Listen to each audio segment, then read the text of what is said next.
जिस time phone आया mummy बोली कि अब तेरी बहन का तेरा साथ छूट गया हमेशा के लिए। नहीं होने वाली थी, उसकी सगाई हो चुकी थी। उसका सगाई का पूरा एल्बम आज भी घर पे रखा हुआ है। जब जब भी उसको खोल के देखते हैं ना, वो इतनी एकदम दुल्हन के जैसे सजी हुई थी। जब उसको फर्स्ट टाइम उसको अपने आँख के सामने इस तरीके से देखा, इस हाल में, जब मैंने उसको अपने गोदी में खिलाया हुआ था, मैंने इस चीज़ का एक्सपेक्टेशन ही नहीं रखा था कि कभी मेरे जीवन। Hello my YouTube family, welcome back to my channel Saumya blog. कैसे हैं आप सभी लोग? आई होप आप लोग अच्छे होंगे और मैं भी अच्छी हूँ। और आशा करती हूँ कि ये नवरात्र का महीना सबके जीवन में खुशियाँ लेकर के आए। माता रानी सबके जीवन में बरकत दे और हमेशा अपना आशीर्वाद बना करके रखे। तो आज है 5 अक्टूबर, और तो 5 अक्टूबर हम लोगों के जीवन का बहुत ही ऐसा समय है। ये हम आज का जो डेट है 5 अक्टूबर का, ये हमारे जीवन में बहुत बड़ी एक बहुत बड़ा एक दुख, एक पहाड़, एक कष्ट लेकर के आया था, जिसको हम लोग कि एक्सेप्ट ही नहीं कर पा रहे थे कि हमारे जीवन में इतना बड़ा तूफ़ान आने वाला है या इतना बड़ा तूफ़ान आ चुका है। तो मैं शुरू करती हूँ। कल रात को कल जो मेरी 4 तारीख की वीडियो थी उसमें मैं ऐड नहीं कर पाई हूँ, क्योंकि हुआ क्या था ना कि मैं खाना वाना खा करके और बस बर्तन वर्तन धुल रही थी। तो जैसे जैसे 4 तारीख जैसे लगा हुआ था, 4 तारीख की शाम को, रात को जो खाना ना खा चुके हैं, तो जब मैं काम वाम कर रही थी तो मेरी हिम्मत नहीं हो रही थी कि मैं कोई ब्लॉग शूट करूँ। मेरा बिल्कुल भी मन नहीं कर रहा था कि मैं वीडियो बनाऊँ या कुछ भी करूँ, क्योंकि मेरे दिल में इतनी ज़्यादा ऐसे हड़बड़ाहट, इतना मुझे अंदर से मेरी शरीर काँप रही थी। जैसे वो घड़ी जैसे जैसे नज़दीक आ रही थी, मैं बता नहीं सकती कि मुझे कैसा फ़ील हो रहा था। तो मैं इस वजह से उस वीडियो का एंड नहीं कर पाई थी, और लास्ट में मैं बहुत इतना उदास थी, मेरा दिल इतना बैठा बैठा था कि मेरी हिम्मत नहीं हुई। तो ये जो 5 तारीख की मैं बात करी, 5 तारीख को जो हमारे जीवन में सबसे बड़ा जो काल था, तो ये मेरी बहन के लिए ही था।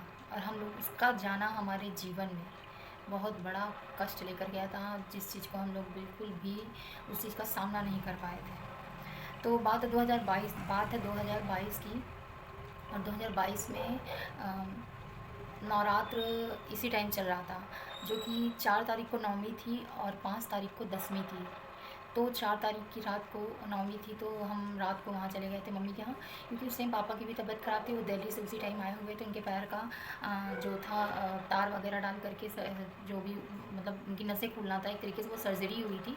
तो वो वहाँ से आए हुए थे, तो फिर उनको भी दिक्कत थी, और उसी टाइम मेरी स्वाति को भी बहुत ज़्यादा फीवर चढ़ा हुआ था। तो मम्मी बहुत अकेले परेशान हो गई थी। मैं 4 तारीख को वहाँ पहुँच गई थी रात को, रात के टाइम 9:30 बजे के करीब।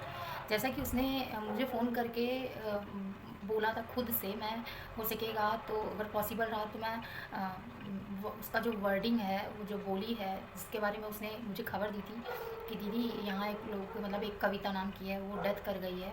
मैं सुन के थोड़ा सा शॉक्ड हो गई थी। तो दुर्गा पूजा पंडाल में मैं थी और भीड़ भी थी, तो थोड़ा सा सुनी, मैं एकदम सुन के एकदम शॉक्ड हो गई थी। तो वो अपने मुंह से बता रही है कि बगल वाली दीदी को ऐसे हो गया है। क्या पता था कि वो अपने मुंह से बताएगी कि बगल वाली दीदी को ऐसे हो गया है, और नेक्स्ट डे उसके साथ इतना बड़ा कांड होगा। तो मैं 4 तारीख की रात को 9:30 बजे के करीब मैं घर पहुंच गई थी। और उसका फ़ीवर 2 तारीख की सुबह से था। सुबह से उसको फ़ीवर चढ़ा था, उसको हो गया था डेंगू। और उस टाइम पे 2022 में डेंगू जो है बहुत तगड़ा चल रहा था, कि कि नहीं, इंसान नहीं बच रहा था, क्योंकि प्लेटलेट डाउन हो जा रहा था, और समझ लीजिए इंटरनल ब्लीडिंग स्टार्ट हो जा रही थी। ऑन द स्पॉट इंसान डेथ कर जा रहा था। तो ऐसा सिचुएशन था उस टाइम, आप लोगों को पता होगा। तो मैं घर पहुंची, और उसका फ़ीवर जो था, डेंगू वेंगू का दवा वाला ले आया गया, जो कि मम्मी उसको बोली भी थी कि बेटा चलो चल के एडमिट कर ले। तो उस टाइम वो पापा की चिंता कर रही थी कि नहीं, पापा की तबीयत ठीक नहीं है अभी, अगर मम्मी मेरे पीछे पड़ गई, मेरे चक्कर में हॉस्पिटल में रहेगी, तो यहाँ पापा का कौन ध्यान रखेगा। तो वो अस्पताल नहीं गई। फिलहाल हम लोग गए, और मैं जाने वाली थी दुर्गा पूजा घूमने। मैंने कहा कि मैं घूम नहीं पाई हूँ और मैं जा रही हूँ, तो मैं दसवीं को वहीं रुकती, क्योंकि वहाँ हमारे घर के पास ही मूर्ति बैठाई गई थी। तो वहाँ पे डांस वगैरह सब कुछ, हमारे घर के पास था। तो मेरी मम्मी लोग आरती में जाती थी, और मेरी बहन खुद स्वयं इतना डांस की है कि मैं आपको बता नहीं सकती। लग नहीं रहा था कि 3 दिन के अंदर जो बच्ची हंसती खेलती ऐसे डांस कर रही माता रानी के दरबार में, और दूसरे ही दिन उसके तीसरे ही चौथे दिन उसके साथ इतनी बड़ी दुर्घटना घटने वाली है कि वो इस जीवन में अब नहीं है। उसको उसको उसको ये चीज़ पता ही नहीं था। अच्छे से सब प्रोग्राम वगैरह हुआ। 10वें दिन हम लोग जाने वाले थे कि माता रानी का विसर्जन था। तो 4 तारीख की शाम को जब मैं वहाँ पहुँची तो वो अच्छे से बैठ के खाना वाना खा रही थी। बस ये बात हो रही थी कि जो बगल वाली दीदी की डेथ हुई है, तो उनके बारे में हम लोग बात कर रहे थे। तो मेरे बच्चे मेरे वेद विधि को भी फिर खिलाई, और फिर इसको अचानक से फिर एक बार की उसको वॉमिटिंग हुई। तो हम लोग को लगा कि भाई शायद फीवर है उसको, इस वजह से ऐसा हो रहा होगा।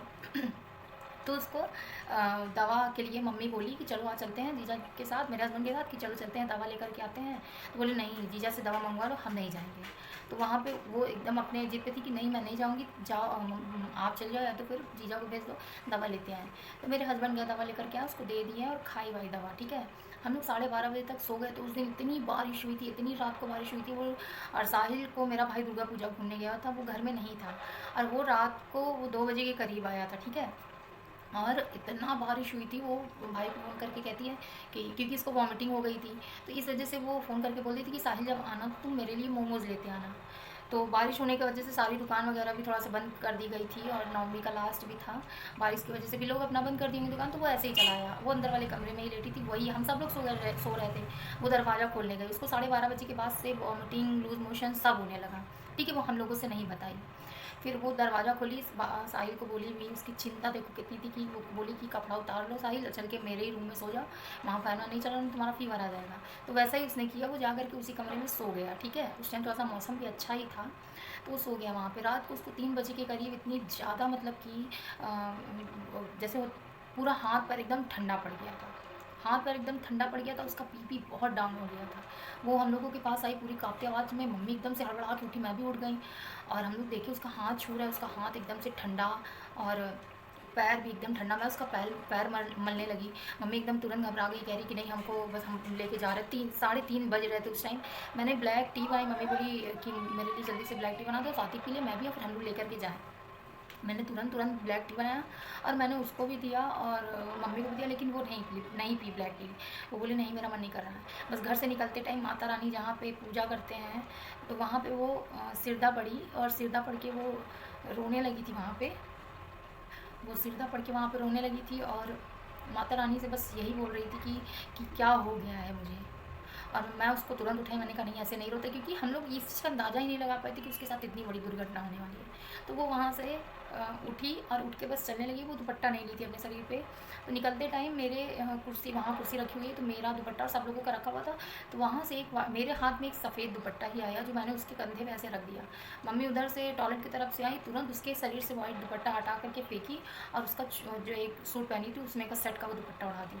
तो मेरे माइंड में आया कि देखो मम्मी कितना दूर तक ये चीज़ सोच रही हैं। तो एक माँ है ना, वो तो समझ सकती है कि मतलब किस सिचुएशन में है, तो हम ऐसा चीज़ ना करें कि कोई तरीके की बाधाएँ आएँ उसके ऊपर। मेरे सामने ही वो बाइक से बैठ करके वो निकली थी, और अच्छे से बैठ करके गई थी वो। सॉरी, मेरे सामने वो बाइक से बैठ करके गई थी, और वहाँ गई मैंने मम्मी से बोला जाते जाते कि एक हमारे वहाँ डॉक्टर है प्रीतम नगर के पास, मम्मी वहाँ चली जाओ, और दीक्षित डॉक्टर है, तो बहुत अच्छे हैं वो। तो मुंडेरा में भी एक वहाँ खुला हुआ है, तो वहाँ ना जा कर के मम्मी ऐसे हॉस्पिटल में गई कि उन्हीं लोगों की वजह से समझ लीजिए मेरी बहन आज इस दुनिया में नहीं है। और वो उस हॉस्पिटल में ना जा कर के, क्योंकि वो बंद हो चुका था, तो जिस हॉस्पिटल में वो गई थी, मैं नाम नहीं लूँगी ऐसे हॉस्पिटल वगैरह का, लेकिन बस अगर उन्हीं लोगों की गलती की वजह से ऐसा हुआ तो माता रानी कभी माफ़ मत करना। तो वो वहाँ पे ले जाके एडमिट कर दिया। 3:30 बज चुका था, ठीक है। 4:30 बजे तक मम्मी फिर से फ़ोन की, मम्मी रो रही थी कि स्वाति की तबीयत ठीक नहीं लग रही है, जल्दी से वीरू को भेज दो, मेरे हस्बैंड के लिए बोली कि जल्दी से भेज दो। तो वो 4:30 बजे करीब वो भी हॉस्पिटल चले गए। अब यहाँ पापा की भी तबीयत ख़राब है। वेद उस टाइम बहुत छोटा था, उस टाइम 1.5 साल का भी, हाँ 1.5 साल के करीब वेद था मेरा। तो मैं उसको ली हुई थी, और घर पे भी पूरा फैला वाला हुआ था। मैं घर पे रुक गई थी वहाँ।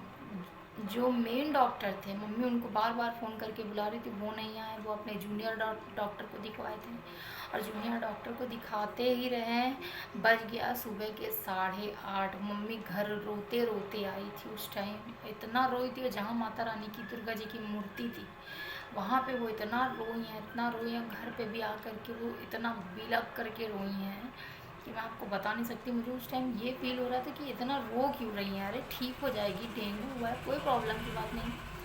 लेकिन उनको तो जैसे अंदर से ये चीज़ एहसास हो चुका था ना। मुझे, मेरी बुआ लोग, सब लोग पहुंच गए थे, सब सारे लोग, सब लोग पहुंच गए थे। तो वो लास्ट टाइम वीडियो कॉल उसने, बुआ ने, जब मम्मी बोल दी थी डॉक्टर को कि देखिए सर, आप सही समय पे हमें सही डिसीजन बताइएगा, सही चीज़ बताइएगा कि हमें लेकर के जाएं, आपके हाथ में केस नहीं है। वो 9:30 बजे के करीब डॉक्टर बोलता है कि आप मतलब आपके पास टाइम कम है, आप मतलब कि सिचुएशन बहुत ख़राब हो चुकी है, आप लखनऊ पीजीआई ले जाइए। उसको एम्बुलेंस में बैठाएं फटाफट से। और मेरी मम्मी तब तक किसी से पैड पे लिखवाने चली गई थी कि अगर हम पीजीआई ले जाए तो तुरंत वहाँ एडमिट हो जाए। तो उनका मतलब कि पॉलिटिक्स में तो थोड़ा सा उनका पकड़ है, इस वजह से वो चली गई वहाँ पर जल्दी से। और स्वाति को देखने की मम्मी की हिम्मत नहीं थी कि उसका सामना कर पाए, क्योंकि उसके हाथ वाथ की नसें जो है ना, पता नहीं क्यों वहाँ से सिरिंज जा ही नहीं रही थी। उसके पैर पे, जहाँ पे पायल पहनते, उस तरफ की नस पे उसको लगा हुआ था सिरिंज, जहाँ से उसको इंजेक्शन वगैरह जो लग रहा था, जो भी डोज दिया जा रहा था। और उसका जो बीपी हो गया था, वो एकदम से 50 के और नीचे थोड़ा सा आ गया था उस टाइम। और बीपी एकदम कंट्रोल नहीं हो रहा था, थोड़ा सा हो फिर उसके बाद डाउन हो जाए, थोड़ा सा हो फिर। प्लेटलेट भी उसकी, जो कि प्लेटलेट देखिए 21,000 थी, 21,000 प्लेटलेट थी उसकी। लेकिन प्लेटलेट होने के बावजूद उसका बीपी पता नहीं क्यों नहीं ऊपर बढ़ा। और क्या ऐसा सिचुएशन है, डॉक्टर ने बोल दिया, वो तुरंत उसको एम्बुलेंस में बैठाया, उठाया गया, लेटाया गया। मेरी बुआ वहीं पे थी, मम्मी जा चुकी थी वही पैड पे लिखवाने की हमें पीजीआई ले जाना है। और मैंने बुआ के पास वीडियो कॉल किया, पापा अंदर ही अंदर छटपटा रहे थे कि मैं अपनी बेटी से मिलने नहीं जा पा रहा हूँ। तो बुआ ने मेरी वीडियो कॉल किया, उसी के फ़ोन से वीडियो कॉल किया था। और वीडियो कॉल इसलिए बुआ ने करवाया, और फ़ोन जैसे ही मैंने उठाया, मैंने उसको सामने, अपने आँखों के सामने देखा मैंने उसको। और जब उसको मैंने देखा ना, तो वो रो रही थी और मेरे वीडियो से कह रही थी कि विदु हम ठीक हो जाएंगे ना बेटा, हम ठीक हो जाएंगे। वो रो रही, बोल रही ठीक हो जाएंगे ना, ठीक हो जाएंगे ना। लेकिन उसके बाद हुआ था उसको देख करके कि क्या हुआ मौसी को, क्या हुआ। मैंने बोला नहीं बेटा, मौसी से बोला ठीक हो जाओगे, ठीक हो जाओगे। पापा ऐसे बैठे थे, पापा की तरफ जैसे मैंने फ़ोन घुमाया, पापा को देख के वो इतना रोने लगी थी। और उसका लास्ट शब्द यही था कि पापा, मैं ठीक हो जाऊंगी, अगर ठीक हो गई तो अच्छी बात है, और अगर नहीं ठीक हुई तो रोना मत। सॉरी। उन्होंने यही बोला कि वो पापा से बोली, कह रही पापा अगर मैं ठीक हो गई तो ठीक है, वरना आप रोना मत पापा। वो इतना कही, हम लोग इतना रोने लगे, ये शब्द हम लोगों के कान में आज तक गूंजता है, आज तक गूंजता है। फिर उसके बाद वो उसको तुरंत उल्टी, उसको वॉमिटिंग होने लगी उसी टाइम। और वॉमिटिंग जैसे उसको हुई, बुआ हाथ में पन्नी ली हुई थी, हाथ में ऐसे करके तुरंत वो उसका उल्टी वो की और बाहर फेंकी। बुआ बोली कि बिटिया तुम लोगों को बुला रही है। और उसने 2 से 3 बार बोला था कि दीदी को कह दो कि भैया लोग को लेकर के आ जाए, देखना है, मुझे देखना है। मुझे ज़रा सा रियलाइज़ नहीं था कि इतना गंभीर केस हो जाएगा, वरना मैं अपनी बहन से ज़रूर मिलने जाती। लास्ट टाइम मैं उससे ज़रूर मिलती, मुझे ज़रा सा भी, इतना सा भी अंदाज़ा नहीं था। तो फिर उसके बाद उसने जब हम लोगों को बुलवाया था, लेकिन मैं नहीं जा पाई थी किसी कारण से, तो मैं नहीं गई वहाँ पर। मैं पापा लोगों की वजह से ही पड़ी रही कि मैंने कहा कि अभी मेरी बहन ठीक हो जाएगी। और मैंने ये चीज़ सोच लिया था कि जब वो घर से, वहाँ से, हॉस्पिटल से आएगी, उसका मैं बहुत अच्छे से वेलकम करूँगी। सच में माता रानी का दिन चल रहा है, मैं झूठ नहीं बोलूँगी। मैंने यही सोचा था कि मैं उसका अच्छे से अच्छा वेलकम करूँगी। वो उसको लेकर के सब लोग चले गए, ठीक है। पीछे से कार से मम्मी, मौसी और मौसा, मम्मी तो इतना रो रही थी कि उनको उनको कंट्रोल ही नहीं कोई कर पा रहा था। उन उसको रास्ते में ले जा रहे थे, रास्ते में ले जाते ही टाइम साहिल साहिल और मेरे बड़े पापा का लड़का, वो दोनों, मोनू भैया, मेरा भाई साहिल, ये लोग इसमें गए थे, और एक मामा थे मेरी चाची के भाई, वो भी गए हुए थे एम्बुलेंस में। तो इनकी गाड़ी पहले निकल गई थी। तो जब ये लोग रास्ते में पहुँचे थे ना, तो मैंने वीडियो कॉल किया मैंने भाई को, तो इसको मैंने देखा तो वो ऐसे ऐसे करके सांस ले रही थी। मैंने तुरंत अपने भाई को बोला, मैंने कहा स्वाति को तुरंत उठा करके बैठा, देखो वो कैसे कर रही है, कैसे उसको मतलब वो कैसे कर रही है। तो वो बोला कि अच्छा ठीक है रखो, हम 1 मिनट देखते हैं। उसने कॉल कट कर दिया, ठीक है। फिर मैंने कहा कि शायद उसको दिक्कत हो रही है बात करने में, तो इस वजह से ठीक नहीं है। मैंने तुरंत रखा फ़ोन और मैं काम वाम की, और 3 बजे के करीब मैंने खिचड़ी बनाई। एक मौसी लोग आई हुई थी, एक वहीं रहती हैं, तो रिलेटिव है, वो लोग आई थी। तो मैं काम वाम की, फिर उसके बाद खिचड़ी उचड़ी बना, बस मैं खिचड़ी खा ही रही थी। और मेरा अंदर से मन बहुत बेचैन था उस टाइम। और मेरा बड़े पापा का लड़का, छोटा वाला जो है, चौथे नंबर वाला, वो उस टाइम घर पे आया। वो मेजा में रहता है, मतलब जॉब करता है वो। सुना तो वो वहाँ सुबह से ही निकल लिया था। वो आया मुझे, मेरे पास आके वो रोने लगा, दीदी क्या हुआ, साथी को क्या हुआ। तो मुझे जब से मैं एकदम परेशान हो गया, तो मैं फिर गाड़ी पकड़ा और चला आया बस से। फिर वो आ गया था, फिर वो रोने लगा। मेरी बड़ी मम्मी लोग भी सब लोग घर पे ही थी। और 3 बजे के करीब की बात है, और हम लोग बैठे हुए थे, और जैसे ही तो मेरे बड़े पापा के छोटे लड़के के पास कॉल आया, रवि जो मेरे आया था, वो उसको कॉल आया। जैसे ही कॉल पर जैसे ही उसने फ़ोन उठाया, वो तुरंत भाग के बाहर चला गया, ठीक है। दरवाज़ा अंदर अंदर वाला एकदम ऐसे उठगा लिया था। तो जैसे उसको कॉल आया ना, मेरा दिल एकदम से धक हुआ। तो जैसे हम बाहर गया, वो दूर बाहर बात करने चल गया। मैं ऐसे बाहर देखने के, जब तक वो बात करके आया, उधर से आया, तो मुझे ऐसे कस के पकड़ लिया। मैंने पूछा क्या हुआ, क्या हो गया तुम ऐसे मतलब क्यों रिएक्ट कर रहे हो। तो मुझे पकड़ के कह रहा कुछ नहीं दीदी, कुछ नहीं। मुझे ऐसे वो टाइटली पकड़ के रखा था कि वो ऐसे लग रहा था कि वो कितना खुल के रोना चाहता है। और मैं आप लोग को बता रही हूँ कि हम लोग, मेरा एक भाई तो कहने को है, बाकी जो मेरे बड़े पापा के बच्चे, मेरी बहन जान से भी ज़्यादा उन लोग को प्यार करते थे। और उन्हीं प्यार की वजह से सारे भाई ऐसे खड़े थे हम लोगों के दुख में। सब पूरा परिवार हमारे दुख में ऐसे खड़ा हुआ था। फिर उसके बाद जब वो मुझे ऐसे पकड़ा ना, तो मैं उसको पूछी, मैंने कहा रवि कुछ तो बात है, रवि बता मुझको, रवि बता। कह रहा नहीं दीदी कुछ नहीं कर रहा था। मैंने कहा कि मैं तुरंत झट से फ़ोन लगाई, मैंने वहाँ अपने भाई को कॉल लगाई, मेरा भाई फ़ोन नहीं उठाया। फिर उसके बाद मेरे भाई ने फ़ोन नहीं उठाया। फिर मैंने अपनी सुशीला दीदी, भाई बड़े पापा को मैंने कॉल किया, तो वो उसकी एकदम रोने वाली आवाज़ थी। कह रहा कुछ नहीं, वो बोली कुछ नहीं हुआ करके उसने फ़ोन काट दिया। मेरा दिल इतना बेचैन हो उठा था कि मैं आप लोग को बता नहीं सकती। मम्मी का कॉल आया, और मम्मी इतना तेज़ तेज़ रो रही थी।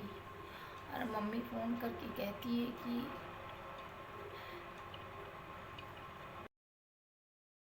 जिस टाइम फ़ोन आया, मम्मी बोली कि अब तेरी बहन का तेरा साथ छूट गया हमेशा के लिए।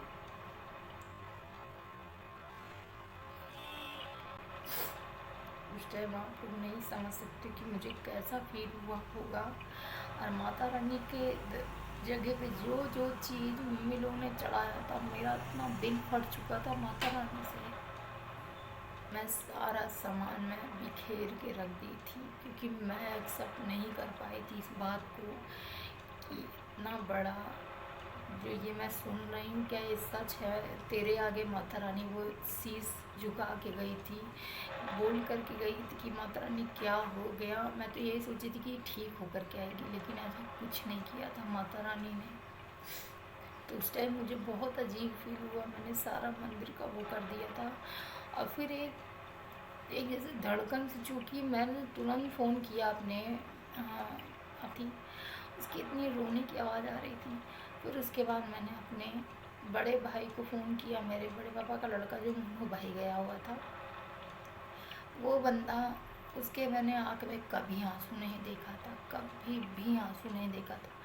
वो शख्स जैसे ही वो फ़ोन उठाया, अगर मैंने उसके उसकी आवाज़ जब मैंने सुनी है ना, मैंने बोला मोनू भाई स्वाति कैसी है, और बस वो इतना ही कह करके वो सिर्फ रोने लगा कि अब नहीं है स्वाति।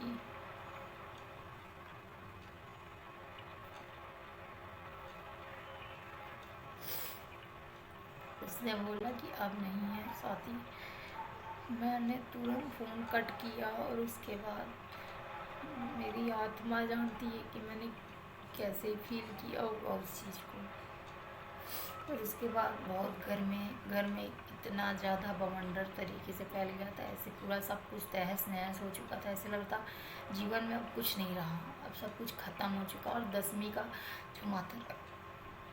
जो माता रानी की जो विसर्जन करने जा रहे थे, अब सब रोक चुके हुए थे। और उसके बाद सब माता रानी का विसर्जन करने सिर्फ और सिर्फ 2-3 लड़के गए थे, क्योंकि सबको पता था, सब रिलेटिव्स ही थे।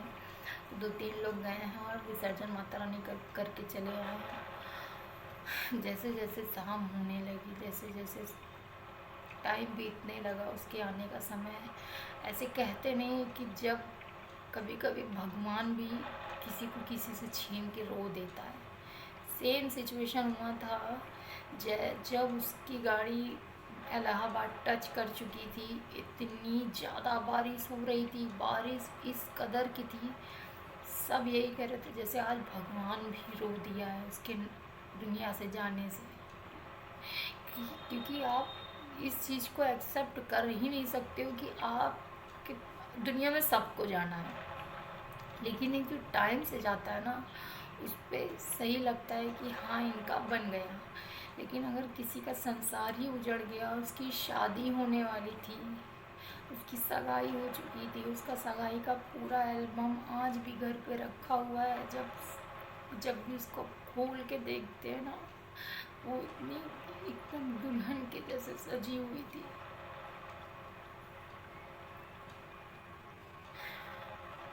और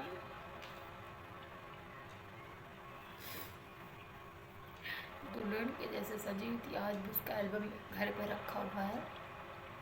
हम लोग की हिम्मत नहीं होती कि उसको खोल करके देखें, क्योंकि जब कभी कोई ऐसा आता है कि दिखा दो तो मम्मी के सामने लोग नहीं खोलते हैं। के पास ही जब एम्बुलेंस थोड़ी दूर पे आकर रुकी, क्योंकि गली हमारे उधर, जब वो एम्बुलेंस आके रुकी है ना, आप लोग बिलीव नहीं करोगे कि वो मेरे कान में वो एम्बुलेंस की आवाज़ आज भी, अगर मैं एम्बुलेंस कहीं से मेरे बगल से गुजरती है ना, मैं उस एम्बुलेंस की तरफ देखती नहीं, मैं अपने कान को ऐसे बंद कर लेती हूँ। ऐसे लगता है कि वही सीन चलने लगता है, वही सारी चीज़ें आने लगती है दिमाग में। जैसे जैसे वो एम्बुलेंस रुकी है, बारिश बहुत तेज़ हो चुकी थी, इतनी तेज़ हो चुकी थी कि उसके लिए घर से सब लोग छाता लेकर के गए थे। जब उसको स्ट्रेचर पर उतार के लेकर के घर पे आए थे ना,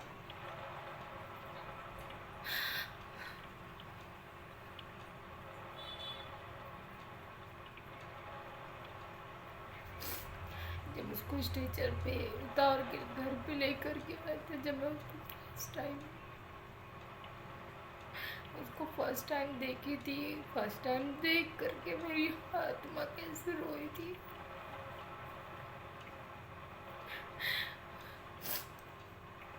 मैंने जब उसको फर्स्ट टाइम उसको अपने आँख के सामने इस तरीके से देखा, इस हाल में, जब मैंने उसको अपने गोदी में खिलाया हुआ था, मैंने इस चीज़ का एक्सपेक्टेशन ही नहीं रखा था कि कभी मेरे जीवन में मेरी बहन, सिर्फ एक बहन एक भाई थे हम लोग। जब वो मेरे सामने इस तरीके से इस हाल में आई तो मैं उसको देख नहीं पाई थी। मेरे आँख से आंसू 4 घंटे नहीं बहे थे। मेरे दिल में एक जैसे सदमा सा बैठ गया था कि सॉरी, एक सदमा सा ऐसे बैठ गया था कि मैं मतलब उसको देख करके ऐसे लग रहा है कि यहाँ पे जैसे उसका जान जैसे यहीं पे एकदम पूरी रह गई आगे। पूरा एकदम चेहरा जैसे एक स्माइल वाला उसका चेहरा था, ऐसे लग रहा था बस वो सो रही है। हमारी ज़िंदगी उसी टाइम से जैसे एकदम ख़त्म सी हो गई थी। रात को 3 से 4 बजे के 3 बजे के करीब जब मेरे को बहुत बहुत ज़्यादा वो किया गया है, तब मेरी आँख से आंसू आया है। और तब मेरे आँख से ऐसे आंसू निकला है कि हाँ, नहीं है वो अब इस दुनिया में। सब मुझे बोल रहे उठा उठा करके देखो, एक बार उठा के देखो, लेकिन मेरी हिम्मत नहीं होती थी। मैं उसके पास जा रही हूँ, बस उसको देख करके हट जा रही हूँ। और मम्मी पापा, मेरा भाई, मम्मी का तो ऐसा हाल था कि मम्मी कुल 5-5 6-6 लोग पकड़े हुए थे कि मम्मी को किसी तरीके से अपने हाथ से नहीं छूटने देना, वरना वो उस टाइम अपनी जान दे देती। क्योंकि वो इतनी लाडों से पली थी, इतनी लाड से पाला गया था, उसका हर ख्वाहिश पूरा किया गया था, हर चीज़ उस सोचो कि कैसे, मतलब एक माँ बाप, एक भाई बहन इस चीज़ को अपने ये जहन में भी नहीं ला पा रहे थे कि नहीं नहीं, ऐसा नहीं है, ऐसा नहीं हो सकता है। लेकिन जो चीज़ जाने वाली थी वो चली गई। कहते नहीं है, बहुत प्यारी चीज़ जो होती है ना, वो हमेशा भगवान को चाहिए होती है। भगवान जी अपने पास बुला लेते किसी भी हाल पे, कुछ भी करके। वो भगवान को ही बहुत ज़्यादा भाई थी, वो उन्हीं के लिए ही बनी थी। वो कुछ दिन के लिए हमारे पास आई थी, एक मोह माया के लिए, और हमसे भगवान जी ने ले लिया। फिर उसके बाद सुबह हुई, सारा कुछ हो गया हम लोगों की आँख के सामने से। उस दिन से आज तक हमारी ज़िंदगी ऐसे बीत रही है कि हम लोग, आप लोग को क्या बताएं, हमारा हंसना 1 साल तक हम लोग किस तरीके से हम लोग अपना जीवन व्यतीत किए ना, हम लोग जानते हैं कि दिन कैसे उसके बिना ऐसे, जब जिस टाइम हम लोग सुबह रोज़ उठते थे ना, ऐसे उसको हर घर में देखा करते थे कि घर के किसी कोने में वो दिख जाए, किसी भी कोने में दिख जाए। लेकिन ऐसा नहीं होता था,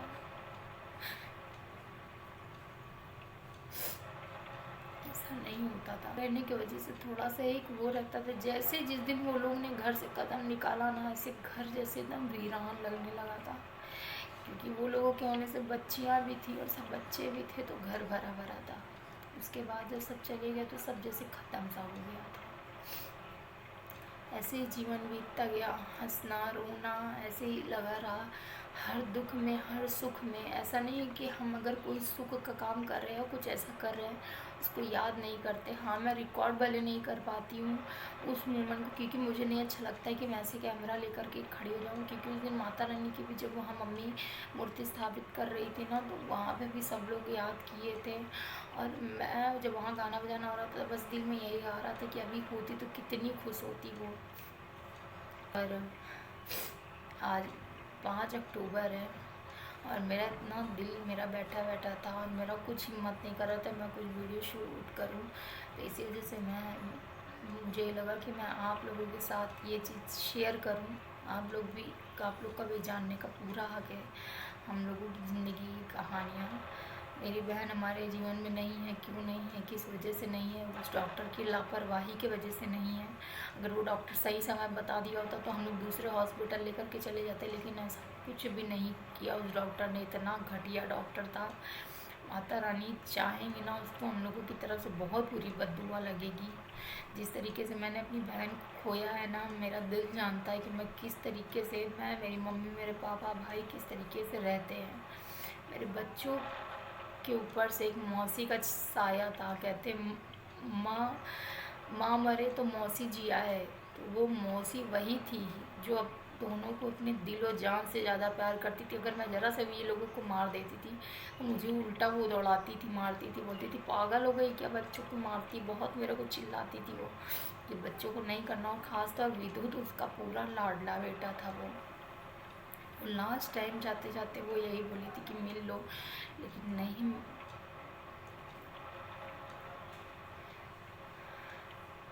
किस्मत ही ख़राब थी मेरी जो मैं नहीं मिल पाई।